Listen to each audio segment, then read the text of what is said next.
ఒక వాక్య భాగాన్ని చదువుకుందాం. కొరింథీయులకు రాసిన మొదటి పత్రిక 13వ అధ్యాయము 1వ వచనము నుండి చదవండి. మనుషుల భాషలతోనూ దేవదూతల భాషలతోనూ నేను మాట్లాడినను ప్రేమ లేని వాడనైతే మ్రోగేడు కంసును గణగణలాడు తాళమునై ఉందును. ప్రవచించు కృపావరము కలిగి మర్మములన్నీ జ్ఞానమంతయు ఎరిగిన వాడనైనను కొండలను పెకిలించగల పరిపూర్ణ విశ్వాసము గలవాడనైనను ప్రేమ లేని వాడనైతే నేను వ్యర్థుడను.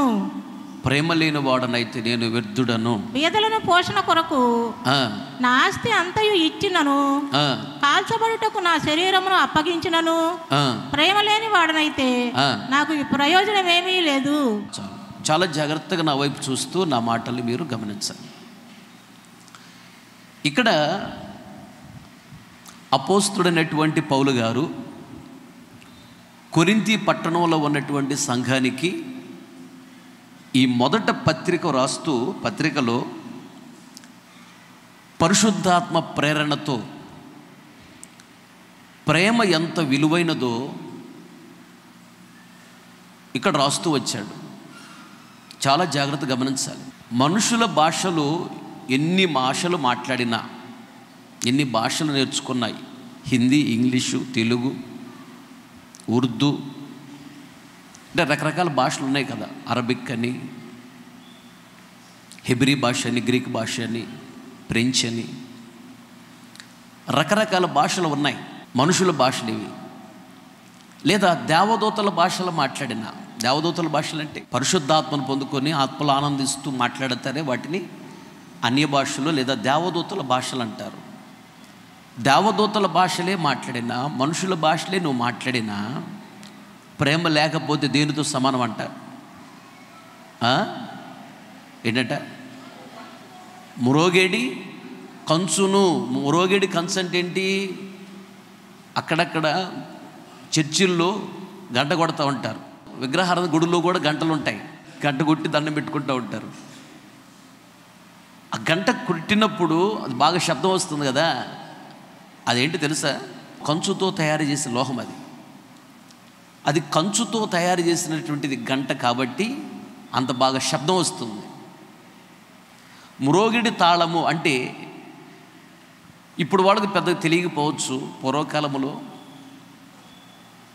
2 చిన్నగా ఎంత వెడల్పున రౌండ్గా ఉండేటువంటివి ఉంటాయి, కంచుతో చేసినవి కూడా. వాటిని ఇలా కొడతా ఉంటారు. తాళాలు అంటారు వాటిని.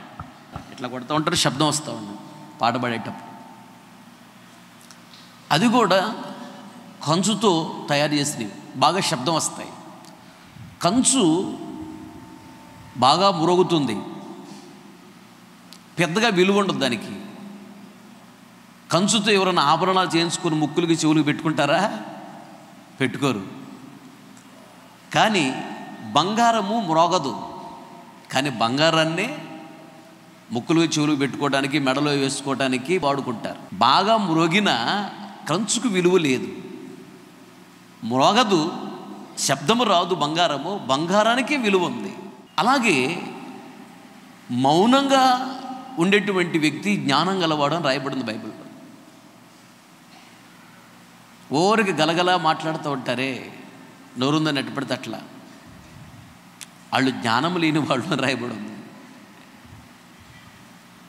మౌనముగా ఉండేటువంటి వ్యక్తికి విలువ ఎక్కువ. ప్రత్యక్ష గుడారంలో ఎక్కడ కూడా కంచును వాడమని దేవుడు చెప్పలా, బంగారాన్నే వాడమన్నాడు. మౌనంగా ఉండాలి. తగిన సమయంలో మాట్లాడవలసిన సమయం వచ్చినప్పుడు మాట్లాడాలి. తక్కువ మాట్లాడాలి, ఎక్కువ వినాలి. వినుటకు వేగిరి పడాలి, మాట్లాడటానికి అదిగో నిదానించాలి. చల్యార్థి గమనించాలి. తాళములు బాగా మురుగుతాయి, గంటలు బాగా మురుగుతాయి, కంచుతో తయారు చేయబడినవి, కానీ వాటికి విలువ లేదు. బంగారం మ్రోగదు, బంగారానికి విలువ ఎక్కువ. ప్రేమ గురించి దేవుడు మాట్లాడుతూ ఉన్నాడు. ప్రేమ లేకపోతే కంచుతో సమానం అంట, విలువ ఉండదు దానికి. తర్వాత గమనిస్తే తర్వాత మాట, ప్రవచించు కృపావరము కలిగి మర్మములన్నీ జ్ఞానమంతయు ఎరిగిన వాడనైనను కొండలను పెకిలింపగల పరిపూర్ణ విశ్వాసము గలవాడనైనను ప్రేమ లేని వాడనైతే నేను వ్యర్థుడను. చాలు. ఒకవేళ ప్రవచన వరాన్ని పొందుకొని ప్రవచనమే చెప్పినా, అన్య భాషలే మాట్లాడినా, ప్రేమ లేకపోతే వ్యర్థుడని అంటున్నాడు. వ్యర్థుడను అంటే ఇంగ్లీష్లో వేస్ట్, దేనికి పనికిరానట్టు దాన్ని వేస్ట్ అంటారు. ప్రవచన వరం పొందుకున్న ఒకవేళ ప్రేమ లేకపోతే వేస్ట్ అంట. అన్య భాషలో మాట్లాడినా, పరిశుద్ధాత్మను పొందుకొని ప్రేమ లేకపోతే వేస్ట్ అంటారు. ఒక గొప్ప విశ్వాసము కలిగి, అంటే కొండను కూడా లేపి సముద్రంలో పడవేయగలిగినటువంటి విశ్వాసం, అంటే కొండలాంటి పెద్ద పెద్ద సమస్యలను కూడా జయించగలిగినటువంటి విశ్వాసము నీకున్న ప్రేమ లేకపోతే ఏంటంట వేస్ట్ అంటున్నాడు దేవుడు. తర్వాత మాట, పేదల పోషణ కొరకు నా ఆస్తి అంతయు ఇచ్చినను. నీవు వాస్తవంగా పేదలను కనికరించువాడు యెహోవాకు అప్పిచ్చువాడున రాయబడి ఉన్నది. మంచి కార్యమే అది. నీ ఆస్తి పేదలకు ఇచ్చినా ప్రేమ లేకపోతే వేస్ట్ అంట. అదేంటి, ఒక వ్యక్తి ఆస్తిని పేదలకు పంచిపెట్టాడంటే ప్రేమ ఉండబట్టే కదా. ప్రేమ లేకపోతే పంచిపెడతాడా? ఇక్కడ ఇంకొక సీక్రెట్ ఉంది. ఏంటంటే పేదలకు నువ్వు ఆస్తిని పంచిపెట్టినా, ప్రేమ అనగానే శత్రువును ప్రేమించే మనసు కూడా ఉండాలి. నేను పొగిడే వాళ్ళని ప్రేమిస్తావు, నీకు నచ్చి మెచ్చిన వాళ్ళని ప్రేమిస్తావు, నీకు సహాయం చేసిన వాళ్ళని ప్రేమిస్తావు, నిన్ను ఆదుకున్న వారిని ప్రేమిస్తావు, లేదా నీ కులస్తులను ప్రేమిస్తావు, నీ స్నేహితులను ప్రేమిస్తావు, నీ బంధువులను ప్రేమిస్తావు. శత్రువులను ప్రేమించగలవా? ప్రేమించలేవు. నిజమైన ప్రేమ ఏంటంటే శత్రువుని ప్రేమించడమే నిజమైన ప్రేమ. దీనిని ఉద్దేశించి అక్కడ దేవుడు మాట్లాడాడు. నీ ఆస్తి మొత్తాన్ని పేదలకు పంచి ఇచ్చినా ప్రేమ లేకపోతే వ్యర్థుడవు, ప్రేమ లేకపోతే నేను వేస్ట్ అంటున్నాడు అపోస్తలుడు పౌలు గారు. శత్రువుని ప్రేమించే ఆ ప్రేమ కూడా ఉండాలి. శత్రువులకు సహాయం చేసే ఆ మనసు కూడా ఉండాలి. ప్రేమ లేకపోతే లక్షల రూపాయల జీతం వచ్చే ఉద్యోగమే ఉన్నా, మంచి వ్యాపారమే ఉన్నా, బంగారమే ఉన్నా, వజ్రాలే నీకున్నా, డబ్బులే నీకున్నా, ఆస్తులు ఉన్నా, అంతస్తులు ఉన్నా, పేరు ప్రతిష్టలున్నా, మంచి గృహమే ఉన్నా, మంచి కారే ఉన్నా, బాగా చదివే ఉన్నా, అందచందాలు ఉన్నా, అన్ని విద్యలలో ఆరితేలిన వ్యక్తివైనా, ఎన్ని ఉన్నా ప్రేమ లేకపోతే ఏంటంటే వేస్ట్. ప్రేమ లేని వ్యక్తి దేవునికి పనికిరారు. ఎన్ని ఉన్నా ప్రేమ లేకపోతే వేస్ట్. ప్రేమను కలిగి ఉండాలి అని చెప్తూ ఉన్నాడు. క్రింద 13వ వచనంలో ఒక మాట ఉంటుంది చూడండి. 13వ అధ్యాయము 13వ వచనం. విశ్వాసము, నిరీక్షణ, ప్రేమ, ఈ మూడును నిలుచును. వీటిలో శ్రేష్టమైనది ప్రేమయే. వీటిలో శ్రేష్టమైనది ప్రేమ. చాలు. చివరికి ఎన్ని ఉన్నా 3 అనుభవాలు అనేవి చాలా ప్రాముఖ్యమైనవి. విశ్వాసము, నిరీక్షణ, ప్రేమ. విశ్వాసం అంటే దేవుడు చేస్తాడు ఇస్తాడు అని నమ్మటం, దాన్ని విశ్వాసం అంటారు. అయితే నిరీక్షణ అంటే ఏంటి?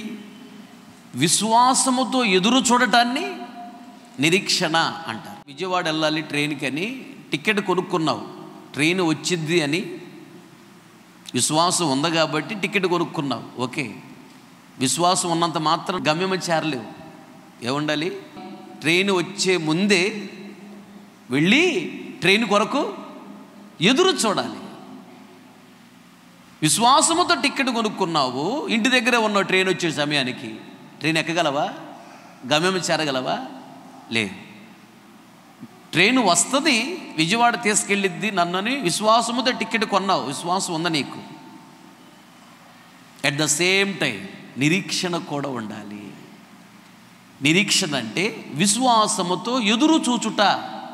విశ్వాసం ఉంది, టికెట్ కొనుక్కున్నావు, ట్రైను రాకమునిపే రైల్వే స్టేషన్లో ట్రైన్ కొరకు ఎదురు చూడాలి.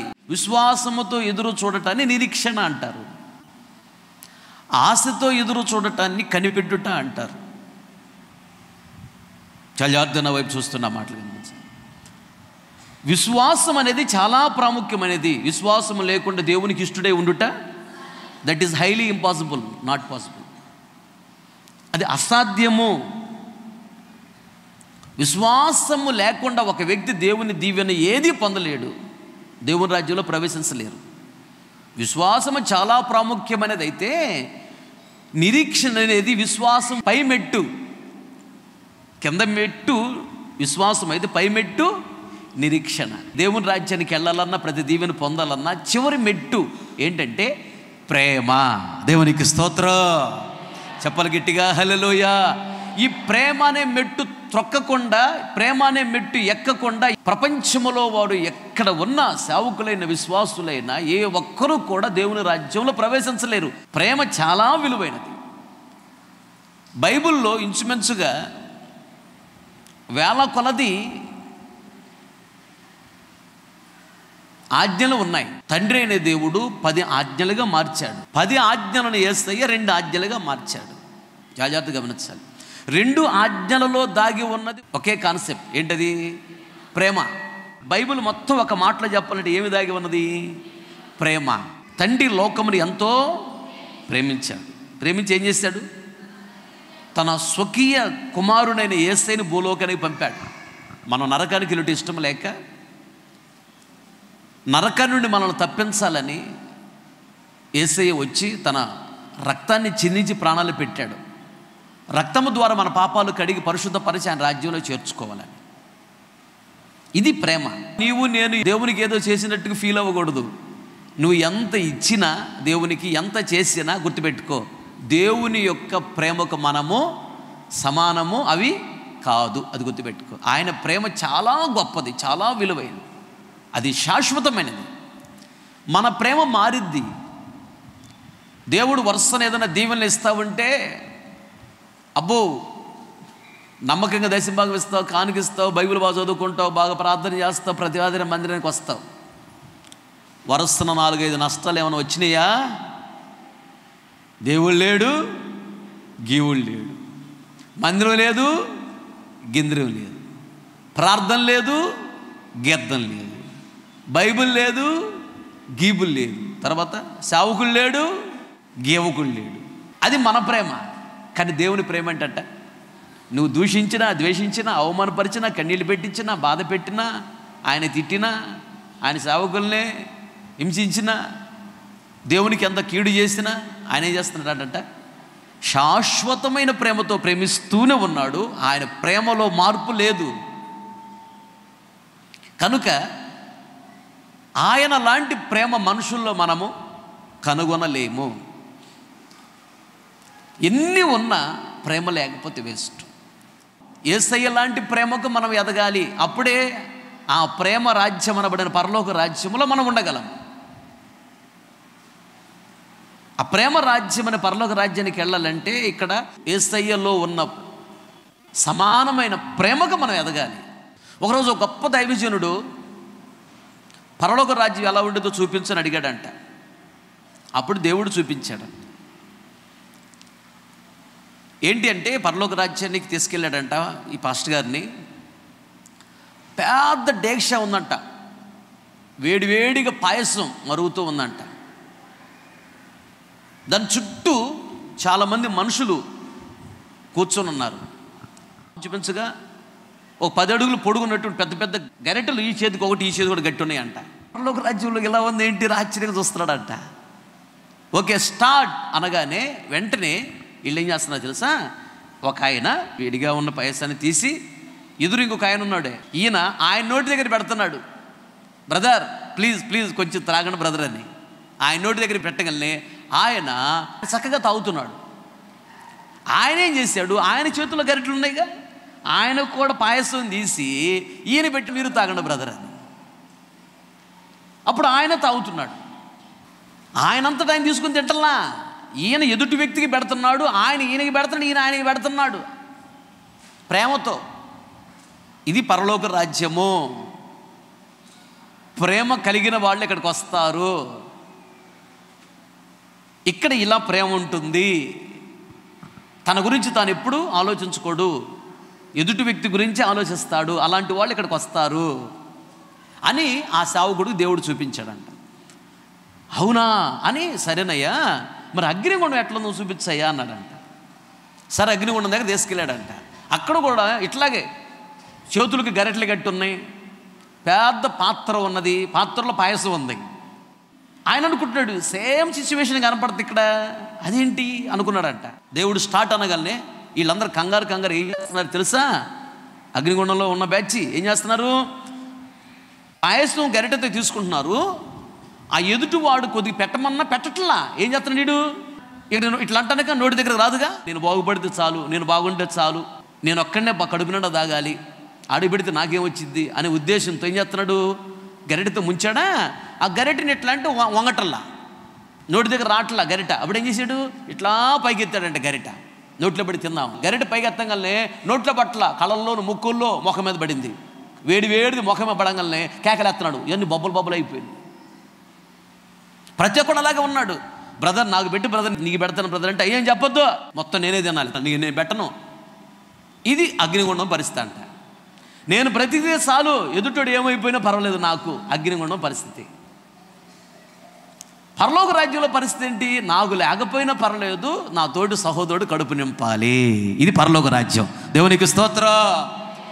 అప్పుడు అందరూ కడుపు నిండా తిన్నారు. ఈ బ్రదర్ ఆ బ్రదర్ని పెట్టాడు, ఆ బ్రదర్ ఈ బ్రదర్ని పెట్టాడు, అందరు కడుపు నిండి. పరలోక రాజ్యంలో ప్రేమ. అగ్నిగుండంలో ఏంటి? ప్రేమ లేదు, స్వార్థం. నేను ప్రతిదీ చాలు, నేను తింటే చాలు, వాడు ఏమైపోయినా పర్వాలేదు, మొత్తం వాడికి పెడితే నేనేం తినాలి. స్వార్థం అగ్నిగుండంలో.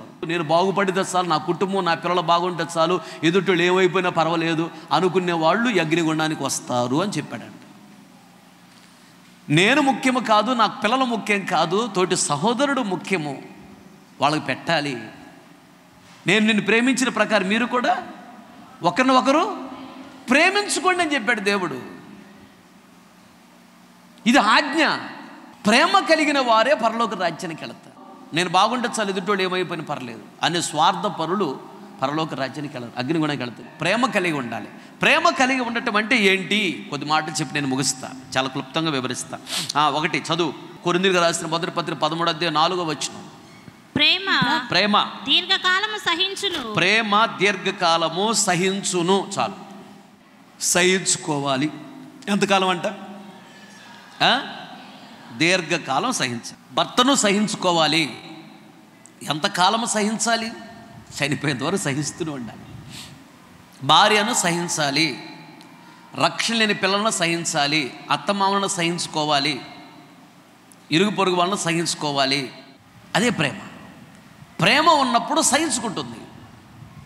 చిన్నపిల్లలు ఉన్నారు, నీ కొడుకు, ఆ పిల్లాడు చేసేటువంటి గొడవకి కోపం వచ్చి 2 కాళ్ళు పట్టుకుని గోడకేసి కొట్టేవనుకు దెబ్బ చచ్చిపోతాడు.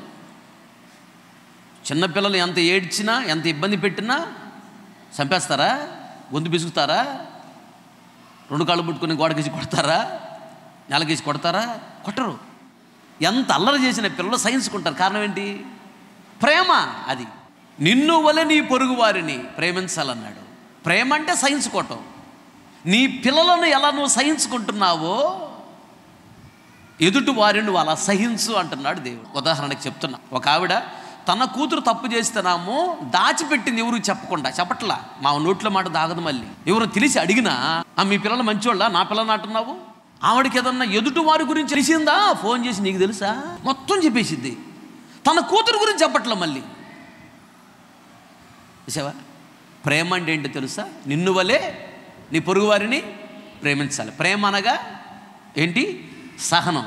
నీ కుమార్తెను నువ్వు సహించుకున్నావు కదా, తప్పు చేసిందని ఇంట్లో నుంచి తరివేసావా, చంపేసావా? లేదు కదా.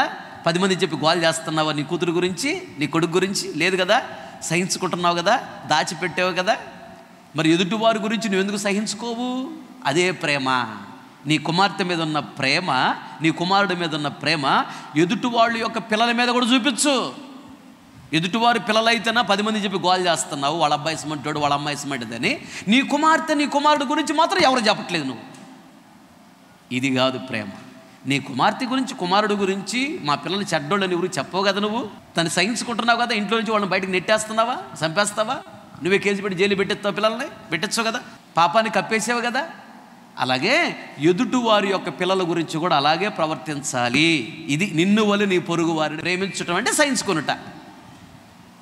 సహించిన వారమైతే ఏం చేస్తామంటే ఆయనతో కూడా ఎలుదుము. చదువు మాట, తిమోతి రాసిన 2వ పత్రిక 2వ అధ్యాయం 12వ వచనం. భూమి మీద 1000 సంవత్సరాలు మనం పరిపాలన చేయాలి అంటే సహించుకోవాలి. ఎలా?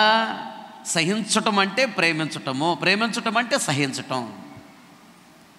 నిన్ను, నీ పిల్లలను నువ్వు ఎలా సహించుకుంటున్నావో ఎదుటివారి పిల్లలను కూడా అలాగే సహించు. సహించుకుంటేనే ఆ మధ్యాకాశముల విందులో ఉంటాము. అలాగే భూమి మీద 1000 ఏళ్ల పరిపాలనలో మనం ఉంటాము, మనమే పరిపాలన చేస్తూ ఉంటాము. దేవునికి స్తోత్రం, హల్లెలూయా. అదే హెబ్రీయులకు రాసిన పత్రిక 6వ అధ్యాయము 15వ వచనం చూడాడు మాట్లాడుతుంది. ఆ మాట నమ్మి అతడు ఓర్పుతో సహించి ఆ వాగ్దాన ఫలము పొందెను. ఓర్పుతో సహించి వాగ్దాన ఫలమును పొందెను. చాలు. అబ్రహామునకు దేవుడు 24 వాగ్దానాలు ఇచ్చాడు. 24 వాగ్దానాలు దేవుడు నెరవేర్చాడు. 24 వాగ్దానాలు నెరవేర్చబడితేనే అబ్రహాం ఇప్పుడు ప్రపంచంలో గొప్పడయ్యాడు. అలాగే వాగ్దానములు దేవుడు నీకు ఇచ్చాడు. వాగ్దానములు నెరవేర్చి దేవుడు నిన్ను గొప్పదాన్ని, గొప్పవాడిని చెయ్యాలని ఆశపడుతున్న దినం ఈ దినము. ఆమేన్, హల్లెలూయా. ఇప్పటికే మన మినిస్ట్రీకి దేవుడు 10 వాగ్దానాలు ఇచ్చాడు. ఈ సంవత్సరం దేవుడు ఇచ్చిన వాగ్దానం ఏంటి? క్రీస్తు యేసు నందున్న కృప ఆయనలో మాత్రం ఉన్నది, కృప చేత అది బలవంతుడువు కమ్ము. నేను చేయలేను అనే బలహీనతలో ఉన్నావు కదా, నీవు చేసే బలవంతుడిగా, బలవంతురాలుగా దేవుడు నీటిని మార్చబోతున్నాడు. అది వాగ్దానం. దేవునికి స్తోత్రం, హల్లెలూయా. ఏదైతే నేను చేయలేను అనుకుంటున్నావో దేవుడు కృప చూపించి నీ చేత చేయించబోతున్నాడు. అది వాగ్దానం. 10 వాగ్దానాలు ఇచ్చాడు. వాగ్దానములన్నీ దేవుడు మీ జీవితంలో నెరవేరుస్తాడు.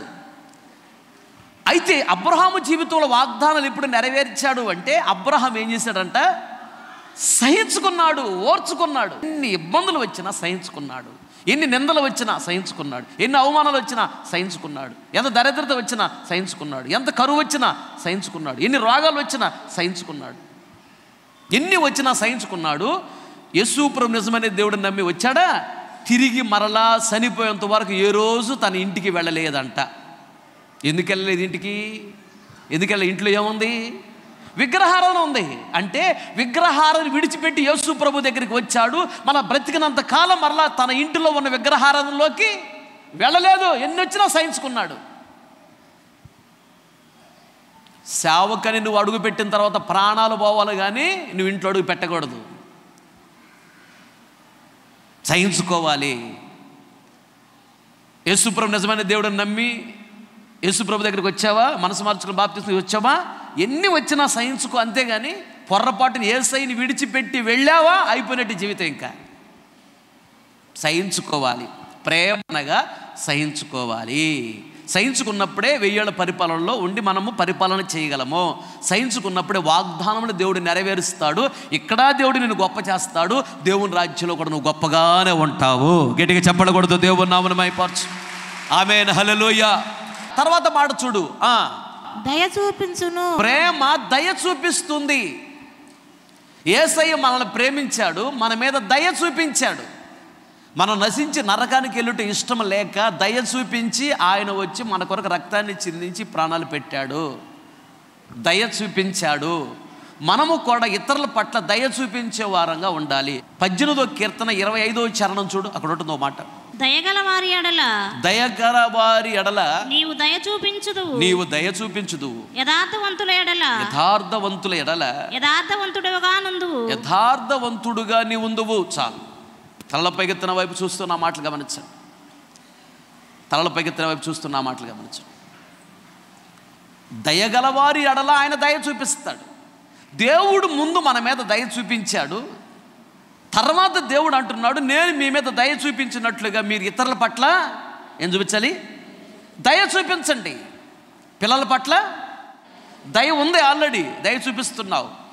శత్రువుల పట్ల, శత్రువుల పిల్లల పట్ల కూడా దయ చూపించు. రోగాల్లో ఉన్నారా, దయ చూపించి వారి కోసం ప్రార్థన చేయి. డబ్బులు ఇవ్వగలవా, ఇవ్వు. భోజనం పెట్టగలవా, భోజనం లేని వాళ్ళకి భోజనం పెట్టు. బట్టలు లేని వాళ్ళకి బట్టలు ఇవ్వు. డబ్బులు సహాయం చేయగలవా, చెయ్యి. ఏది చేయలేకపోతే కనీసం ప్రార్థన చెయ్యి దయ చూపించి. రోగాల్లో ఉన్నారా, దరిద్రత ఉన్నారా, కరువులో ఉన్నారా, అప్పుల్లో ఉన్నారా, రోగాల్లో ఉన్నారా, నిందల్లో ఉన్నారా, అవమానంలో ఉన్నారా, సమస్యలో ఉన్నారా, కోర్టు కేసులో ఉన్న వాళ్ళు కనపడ్డారా, దయ చూపించి కనీసం ప్రార్థన చేయి. అప్పుడు దేవుడు నీ పట్ల దయ చూపిస్తాడు. ఆయన దయ చూపిస్తేనే ఈ లోకములో నువ్వు బహుగా దీవించబడతావు, పరలోక రాజ్యంలో ప్రవేశించగలవు. ఈ లోకములో దేవుడు నిన్ను బాగా దీవించాలంటే దేవుని దయ నీ మీదకి రావాలి. దేవుని దయ నీ మీదకి రావాలంటే నువ్వు ఇతరుల మీద దయ చూపించాలి. దయ చూపించటమే ఏంటి? ప్రేమ. అది అయితే దీని గురించి దేవుడు ఒక మాట అంటాడు, చదువుడు అక్కడ 45వ కీర్తన 9వ చరణం. నీ దయనొందిన స్త్రీలలో రాజుల కుమార్తెలు ఉన్నారు. దయనొందిన స్త్రీలలో రాజుల కుమార్తెలు ఉన్నారు. రాణి ఓఫీరు అపరంజితో అలంకరించుకొని, రాణి ఓఫీరు అపరంజితో అలంకరించుకొని నీ కుడి పార్శ్వమున నిలుచుచున్నది. కుడి పార్శ్వమున నిలుచుచున్నది. చాలు. పరలోకములో తండ్రి సింహాసనం మీద కుడి ప్రక్కన ఎవరున్నారు? యేసయ్య ఉన్నాడు. నేను జయించి నా తండ్రి సింహాసనం మీద కూర్చున్న ప్రకారం జయించువారు నాతో కూడా నా సింహాసనం మీద కూర్చుని ఎత్తునన్నాడు. ఆ సింహాసనానికి మనం వెళ్ళాలి అంటే ఏం చేయాలంట? దయ చూపించాలి. దేవుడు దయ చూపిస్తేనంట ఆ వ్యక్తి అంట రాజకుమార్తెలాగా మారిద్దంట. వినాలి జాగ్రత్తగా. దేవుడు నీ పట్ల దయ చూపించి నిన్ను రాజకుమార్తెగా ఉంచాలని ఆశపడుతున్నాడు. రాజకుమారుడికి ఉన్నటువంటి ఆధిక్యత ఏంటంటే, రాజకుమార్తె అంటే ఏ దీవెన తక్కువ కాదు, అన్ని దీవెనలు అనుభవించగలదు రాజకుమార్తె. రాజకుమారుడు అంటే అన్ని దీవెనలు అనుభవించగలడు. అలా దయ చూపించి దేవుడు రాజకుమారుడిగా నిన్ను ఉంచాలని, దయ చూపించి రాజకుమార్తెగా దేవుడు నిన్ను ఉంచాలని ఆశపడుతున్నాడు. దేవునికి స్తోత్రం. అలాగే తండ్రి కుడి పార్శ్వమున యేసయ్య ఉన్నాడు కదా, అక్కడ నిలబెట్టాలని ఆశపడుతున్నాడు. దయ చూపించి ఈ విధముగా రాజకుమారుడు వలె, రాజకుమార్తె వలె ప్రతి అవసరత తీర్చాలంటే, బహుగా దీవించాలంటే దయ చూపించి నువ్వు ఎదుటి వారి పట్ల దయ కలిగి ఉండాలి. ఆమేన్, హల్లెలూయా. వాళ్ళు అప్పులు పాలయ్యారు అనగానే దానికి అట్నే ఉండాలి. నవ్వావా నీ పని అయిపోదేక నిన్ను కూడా అదే పరిస్థితి తీసుకొని పెడతాడు. ఏమి రావాలి నీకు ఎప్పుడంటే, అయ్యో ప్రభా బిడ్డలను కనికరించయ్యా, ఆ దయ రావాలి నీకు. వాళ్ళు శత్రువులైనా వాళ్ళు కన్నీళ్ళ మధ్యలో ఉన్నారని తెలిసిందా, అయ్యో ప్రభా వాళ్ళకి క్షమించయ్యా, వాళ్ళని దీవించయ్యా, వారిని విడిపించయ్యా, ఆ దయగలిగిన మనసు రావాలి. అప్పుడు నువ్వు దేవుని బిడ్డవి. అప్పుడు దేవుడు నీ పట్ల కూడా దయ చూపిస్తాడు. రాజకుమార్తెలాగా దీవిస్తాడు, ఘనపరుస్తాడు, పరలోక రాజ్యం ఇస్తాడు. ప్రేమ అంటే ఇది. ప్రేమ అంటే దయ కలిగి ఉండాలి. అక్కడ రాయబడిన మాట ఏంటంటే, దయగలవారు పట్ల దయ చూపిస్తాడు. తర్వాత యథార్థవంతుల పట్ల యథార్థంగా ఉంటాడు. వినండి జాగ్రత్తగా.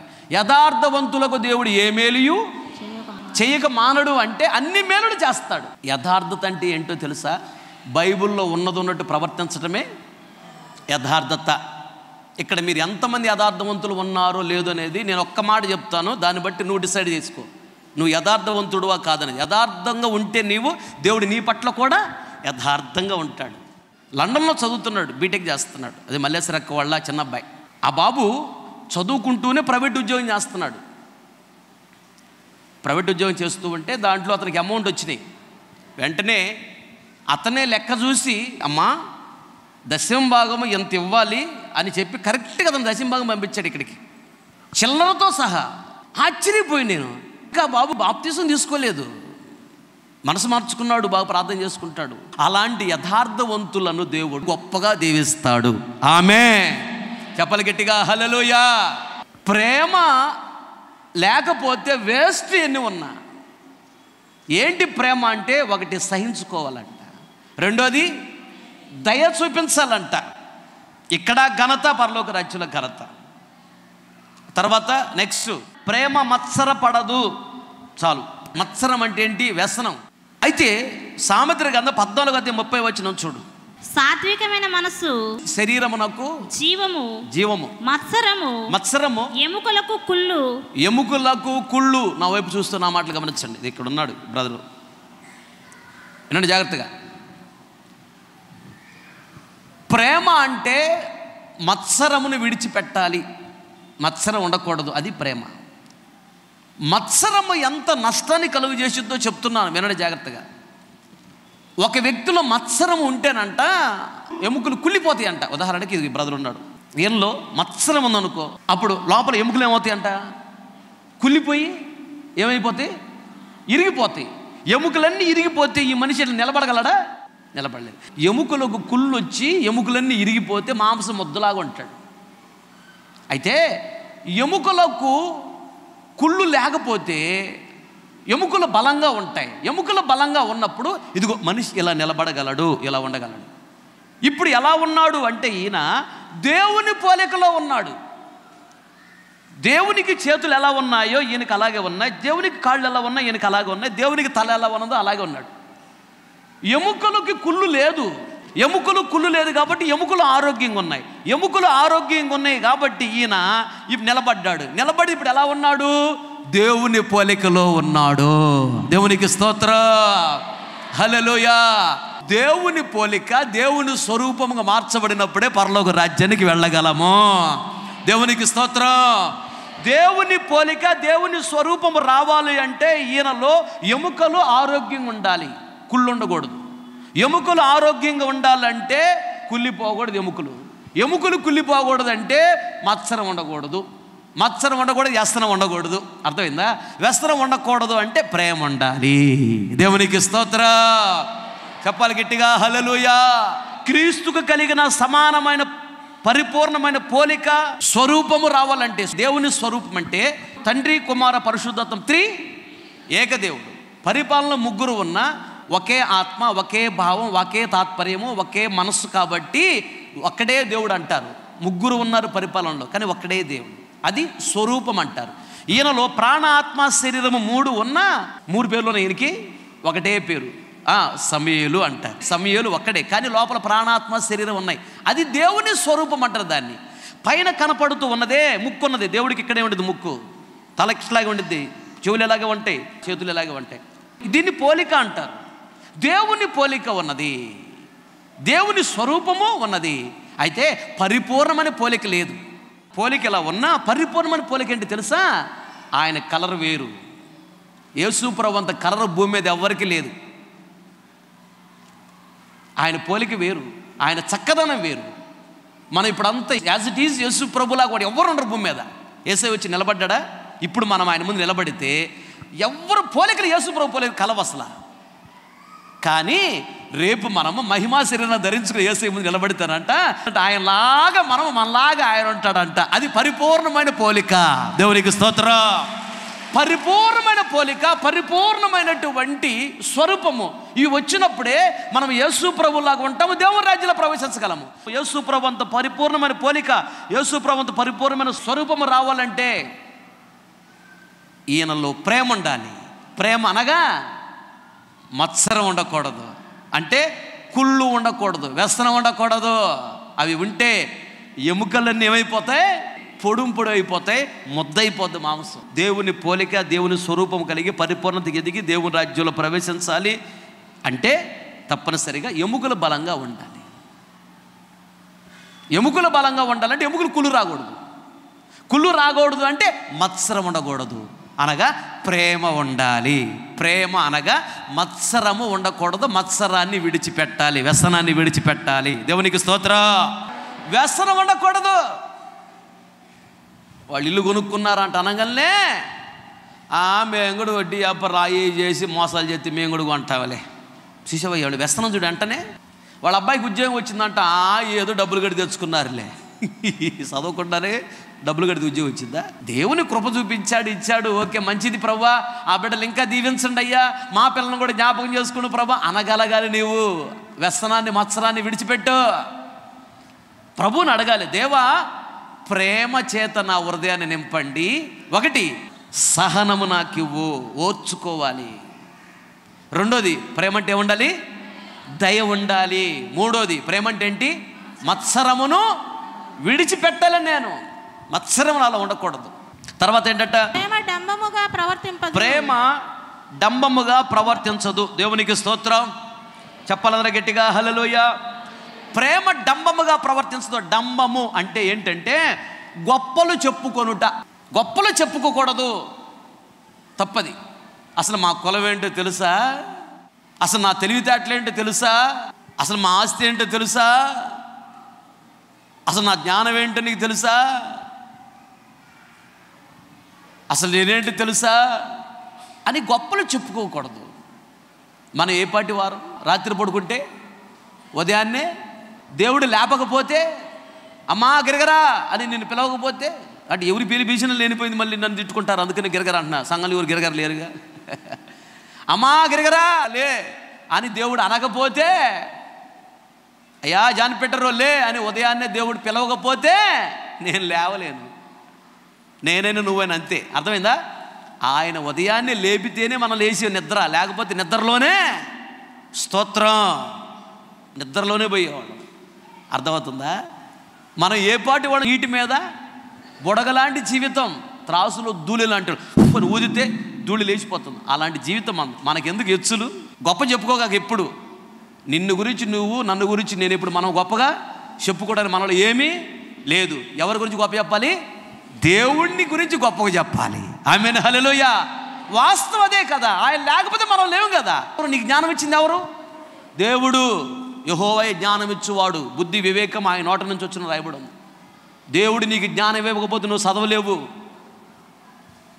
నీ చదువు గురించి చెప్పు, గొప్ప చెప్పుకోగాక అమ్మా ఇంత చదివావంటే దేవుని కృప అంతే అనాలి. ఆస్తి ఉందా నీకు? నీ గొప్పతనం కాదు, అది దేవుని కృప. కారుందా? నీ గొప్పతనం కాదు, దేవుని కృప. ఉద్యోగం సంపాదించుకున్నావా? నీ గొప్పతనం కాదు, అది దేవుని కృప చూపించి ఇచ్చాడు. నీకన్నా బాగా చదువుకున్న వృక్షాలు దొక్కుతున్నారు, నీది లేదు ఆ సంగతి. దేవుడు కృప చూపించాడు నీ పట్ల. ఎన్ని ఉన్నా నా టాలెంటు, నా జ్ఞానము, నా తెలివి, నా శక్తి, నా భక్తి, నా యుక్తి, మా కులము అని ఈ పిచ్చి పిచ్చి డబ్బా కొట్టుకోగాక నువ్వంటే దేవుడికి నచ్చదు. ప్రేమ లేదు అని అర్థం. నీకు దేవుని మీద ప్రేమ ఉంటే నీ గురించి నువ్వు గొప్ప చెప్పుకోకూడదు, నా గురించి నేను గొప్ప చెప్పుకోకూడదు. దేవుని గురించి గొప్పగా చెప్పాలి. దేవునికి స్తోత్రం. చెప్పాలి గట్టిగా హల్లెలూయా. దేవుని గురించి గొప్పగా చెప్పాలి. డంబములు మానుకోవటమే ప్రేమ. మన గురించి మనం గొప్పగా చెప్పుకోవటం అనేది మానుకోవాలి, అదే ప్రేమ. మనల్ని ఈ స్థితిలో పెట్టినటువంటి దేవుడి గురించి గొప్ప చెప్పాలి. అందుకని అపోస్తలుడు పౌలు గారు అంటాడు ఒక మాట, చదవండి. ఆ మాట మీకు చూపిస్తాను. కొరింథీయులకు రాసిన మొదటి పత్రిక 15వ అధ్యాయం 9-10 వచనాలు. ఎలాగనగా నేను అపోస్తలులందరిలో తక్కువ వాడను, దేవుని సంఘమును హింసించినందున అపోస్తలు అనబడుటకు యోగ్యుడను కాను. అయినను నేనేమై ఉన్నాను, అదుగో నేను ఏమై ఉన్నానో అది దేవుని కృప వలన అయి ఉన్నాను. మరియు నాకు అనుగ్రహింపబడిన ఆయన కృప నిష్ఫలము కాలేదు, కానీ వారందరికంటే నేను ఎక్కువగా ప్రయాసపడి తిని. నాకంటే ముందు ఉన్న అపోస్తలు 11 మంది ఉన్నారే, వాళ్ళందరికంటే ఎక్కువ నేను ప్రయాసపడ్డానని చెప్తున్నాడు అపోస్తలు పౌలు గారు. ప్రయాసపడ్డానని చెప్పాడు. ఆ ప్రయాసపడింది నేను కాదు, నాకు తోడై ఉన్న, అదుగో నాకు తోడై ఉన్న దేవుని కృపయే. దేవునికి స్తోత్రం. హల్లెలూయా. తలల పైకెత్తిన వైపు చూస్తున్న మాటలు గమనించండి. యేసు ప్రభు పాడు చేసుకున్న 12 మంది అపోస్తలుల్లో ఈయన చివరి వాడు. ఇస్కరియోతు యోధ 12వ వాడు తప్పిపోయాడు. ఆయన ప్లేస్లో ఆయనకు బదులుగా సౌలుని దేవుడు అపోస్తులుగా అభిషేకించాడు. చాలా జాగ్రత్తగా గమనించాలి. అయితే ఈయనకంటే ముందు 11 మంది అపోస్తులు ఉన్నారు. చివరిగా రక్షించబడిన వాడన నేను, కానీ నాకంటే ముందు 11 మంది ముందు ఉన్నారు అపోస్తలు. వాళ్ళకంటే నేనే బాగా కష్టపడ్డా అని చెప్తున్నాడు. మళ్ళీ ఏమంటున్నాడు తెలుసా? కష్టపడింది నేను కాదు, నాకు తోడై ఉన్న దేవుని కృప. ఆయన కృప లేకపోతే నేనేం చేయలేను. నాకంటే ముందున్నటువంటి వాళ్ళందరికంటే ఎక్కువ కష్టపడ్డాను. అయినా నా గొప్పతనం కాదు ఇది, నాకు తోడై ఉన్న దేవుని కృప. దేవుడు కృప చూపించాడు కాబట్టి నేను కష్టపడ్డాను. అవును, అందరికంటే ఎక్కువ పత్రికలు రాసింది 14 పత్రికలు రాశాడు అపోస్తలుడు పౌలు గారు. అన్ని పత్రికలు ఎవరు రాయలేదు శిష్యులు. బాగా కష్టపడ్డాడు దేవుని సేవలో. బాగా కష్టపడ్డాను వాళ్ళకంటే, కానీ కష్టపడింది నేను కాదు, నాకు తోడై ఉన్న దేవుని కృప. చూసావా ఎవరిని కనపరుస్తున్నాడు ఇక్కడ అపోస్తలుడైన పౌలు? దేవుడిని కనపరిచాడు. అందుకని దేవుడు ఏం చేశాడు? ఇన్ని ప్రపంచంలో ఎక్కువగా కనపరిచాడు. నన్ను కనపరచు వారిని నేను కనపరుస్తానన్నాడు. నన్ను తృణీకరించువాడు తృణీకారం నందుదును అన్నాడు. ఉద్యోగం వచ్చిందయ్యా నీకు అనగానే వీరుడు సూర్యుడు ఎక్కడ మార్కుని అసలు ఎట్ట చదివాను అనుకున్నా, అసలు నేనంటే ఏమనుకుంటున్నా, అలాంటి చెత్త డైలాగులు పక్కన పెట్టు, అలాంటి డంబము మాటలు పక్కన పెట్టు. తప్పది. దేవుని కృప అని చెప్పాలి, అంతే. ఇది వాస్తవం, హృదయపూర్వకం చెప్పాలి. దేవుని కృప. నాకంటే బాగా చదువుకున్న వాళ్ళు ఖాళీగా ఉన్నారు. అలా నువ్వు తగ్గించుకొని దేవుడిని కనపరచు, అప్పుడు దేవుడు నిన్ను ఇంకా బాగా కనపరుస్తాడు. దేవునికి స్తోత్రం. చెప్పాలి గట్టిగా హల్లెలూయా. కనుక డంబమును విడిచిపెట్టడమే ప్రేమ అంటే. గొప్పలు చెప్పుకునే ఆ మనసును విడిచిపెట్టు. అన్నీ ఉన్న ఇస్త్రాకు అణిగిమణిగే ఉండిద్దంట. ఇస్త్రాకు మీద కూరలన్నీ అన్నం ఉందనుకో, ఇస్త్రాకు అణిగిమణిగే ఉండదు. ఏమి లేనిది ఎగిరేది పడిద్ది. అలాగే బరువు ఉన్న ఇస్త్రాకు లేవదు, బరువు లేని లేచిద్ది. అలాగే క్వాలిటీ కలిగినటువంటి ఒక భక్తి కలిగిన వ్యక్తి ఎప్పుడు కూడా తనను తాను ఎప్పుడు హెచ్చించుకోడు. నేనే పార్టీ దాన్ని ఏ పార్టీ వాడిని తగ్గించుకుంటూ దేవుడిని కనపరుస్తాడు. దేవుడు ఏ స్థాయికి తీసుకుని వెళ్ళినా దేవుని మీద కృతజ్ఞత భావం పెరగాలే కానీ గర్వం రాకూడదు. నాశనం వస్తుంది. దేవునికి స్తోత్రం. చెప్పాలి గట్టిగా హల్లెలూయా. తలలు వంచండి, ప్రార్థన చేసుకుందాం. ఎన్నిక లేని నన్ను ఎంచినావు, ఎనలేని ప్రేమతో ఘనపరచినావు.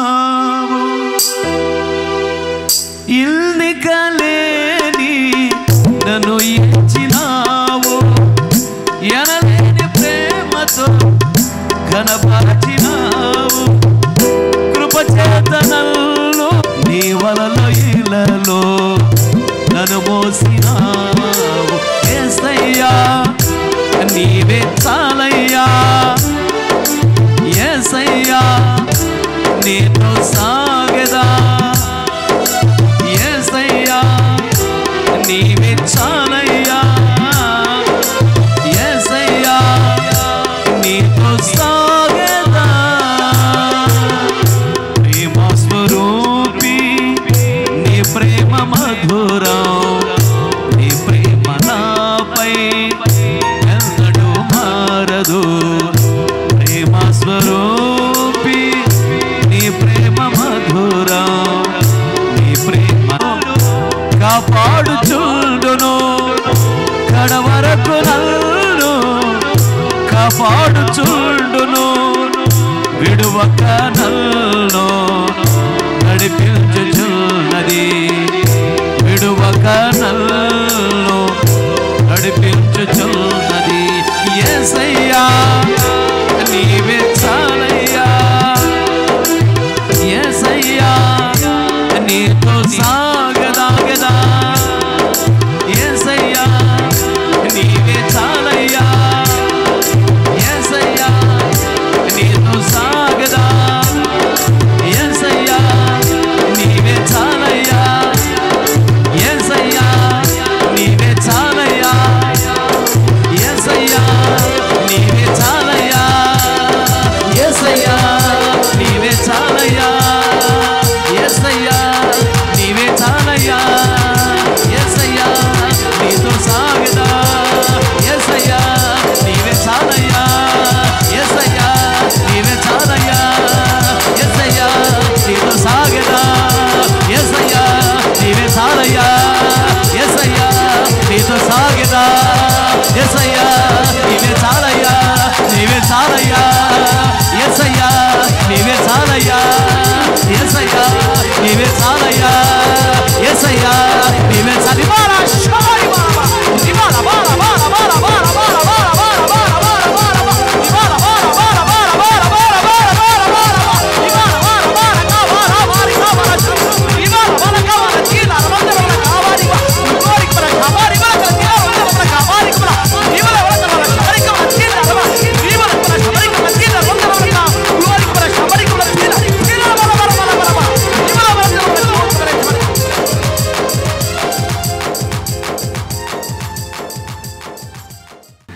ప్రేమగల తండ్రి, జీవముగల యేసయ్య, మహాపరిశుద్ధుడా, మహాగణుడా, మహోన్నతుడా, నిత్య నివాసి, నీ బంగారు పాదములకు ఎనలేని స్తోత్రాలు చెల్లిస్తున్నాం తండ్రి.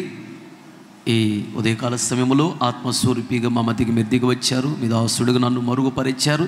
సంఘముతో ఆదరిస్తూ, ఓదారుస్తూ, బలపరుస్తూ, తృప్తిపరుస్తూ, సేద తీరుస్తూ, హెచ్చరిస్తూ, దేవా మీరు మాట్లాడిన ప్రతి మాటను బట్టి స్తోత్రం, స్తోత్రం, స్తోత్రం. ఈ ప్రేమ విందు సందర్భముగా బహుతేటిగా మీరు మాట్లాడుతూ వచ్చారు ప్రభా. దేవా, మనుషుల భాషలతో మాట్లాడిన, దేవదూతల భాషలతో మాట్లాడిన, ప్రవచనాలే పలికిన, కొండలను పెకిలించగలిగినటువంటి విశ్వాసమే ఉన్నా, ఎన్ని ఆస్తులు ఉన్నా, అంతస్తులు ఉన్నా, చదువులు ఉన్నా, ఉద్యోగం ఉన్నా, వ్యాపారం ఎన్ని ఉన్నా, ప్రేమ లేకపోతే వేస్ట్ అని, ప్రధానమైనది ప్రేమ అని, సహోదర ప్రేమ, శత్రువును కూడా ప్రేమించే మనసు ఉండాలని మీరు మాకు నేర్పిస్తూ వచ్చారయ్యా. ప్రేమనగా సహించుకునే మనసు ఉండాలి. మమ్మల్ని మేము సహించుకున్నట్లుగా, మాకు కలిగిన వారిని సహించుకున్నట్లుగా శత్రువులను కూడా సహించుకునే వరంగా ఉండాలని, అలాగే అందరి మీద దయ చూపించాలి, శత్రువుల మీద కూడా దయ చూపించి మేలు చేసే వరంగా ఉండాలని, మత్సరము ఉండకూడదని, వ్యసనము ఉండకూడదని, యేసయ్యా నీకు కలిగిన పరిపూర్ణతకు, నీ పోలికలో, నీ స్వరూపములో నీకు కలిగిన పరిపూర్ణత ఎదగకుండా మత్సరము ఎముకలను కుళ్ళిపోయేటట్లు చేస్తుందని, పరిపూర్ణతకి ఎదగనివ్వదని, మత్సరాన్ని విడిచిపెట్టడమే ప్రేమ అని.